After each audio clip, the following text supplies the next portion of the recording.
Phrases and short sentences.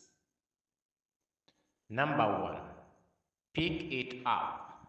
So qabo. Pick it up. So qabo. Pick it up. So qabo.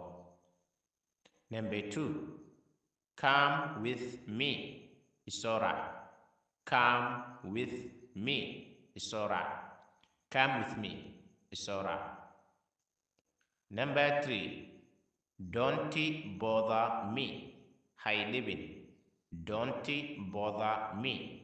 Hay living. Don't bother me. Hay living. Number 4. Get off me. Igatak. Get off me. Igatak. Get off me. Igatak. Number 5. Get off the bus. Kadik baska. Get off the bus. Kadik baska. Get off the bus. Kadik baska. Number 6. Get in the car. Gariga full. Get in the car. Gariga full.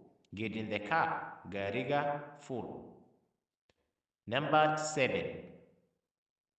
Get lost of here. Halkan katak.